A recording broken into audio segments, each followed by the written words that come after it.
Today, President Trump was acquitted for the second time by the U.S. Senate and all of their intelligence. Um, and just like the first time, I'm hearing the same crap on Twitter.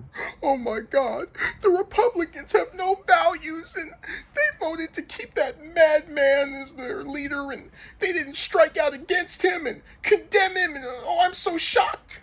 And it literally feels like being in a time machine for the start of last year when he was impeached the first time and then subsequently acquitted in the Senate. But one of the problems I have with people online, especially, is that they get so mad when people do things that they don't like, that when there is that rare instance of a politician doing something that they favor or say that they support, it's crickets. There's silence. There's no reception or response by them whatsoever, almost. So for every tweet I see condemning the Republicans as a whole for voting to keep Trump as the de facto leader of the party, even though he's no longer in office, by not voting against him, I don't see hardly anybody praising the seven that supported getting rid of him. Now, look, I don't have much of a, I guess, high opinion on Romney because I don't, he doesn't vote in the way I ever really like at all. And most of his antagonism of Trump is just jealousy because he's mad he didn't get to win and run for the run and win the presidency. But out of the seven that voted the way that they did, I was really saddened by, like, for of all the times Collins and Murkowski should have been trending on Twitter, this was certainly one of those times. Um, and I've talked about past votes they've had that are very distinct. The Democrats cry about Kavanaugh. Oh my God, he's going to strip away reproductive rights, and these Republicans are trying to help him. And then Murkowski's the only Republican senator to vote against him. Crickets. Nobody praises or hardly any attention or focus on it from Democrats. Uh, Amy Coney Barrett. Oh my God, she's going to take away reproductive rights and set us back by 1,000 years or 100 years. All the Republicans vote for her except Collins. Crickets. That awful education secretary, DeVos. Oh my God, she has no experience as an education secretary. This is terrible. She's going to destroy the education department. And then Collins and Murkowski are the only two Republican senators that vote against her. Crickets. The Yemen war. Progressives especially. Oh my God, it's a genocide. And the Republicans support this because they're part of the military-industrial complex. Collins and Murkowski vote to get out of it repeatedly. Crickets.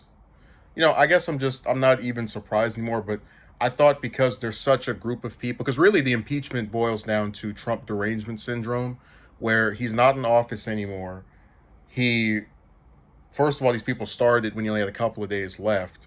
And I thought it was just grandstanding to begin with, especially since they knew that the majority of Republicans actually are worried about their careers, which is why they called them cowards, while still expecting enough of them to cross over for this president that's no longer in office to get, I guess, punished for something he did in his last couple of days.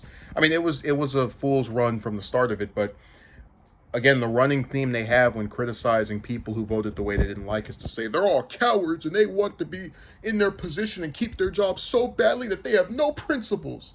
And then Collins and Murkowski vote against Trump in this case. And I don't see anybody saying anything about them in particular. And it's really disturbing because they have repeated records of voting that are in line with liberals that go completely unnoticed, or for the most part unnoticed.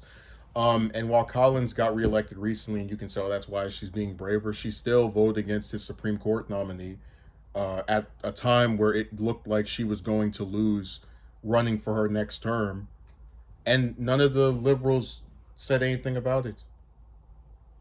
And Murkowski's got one more year left of her third term, and she's running for another term, and really is going to be one of the top people that Trump and his aficionados or allies try to get rid of because she does have outspoken views in some cases with him.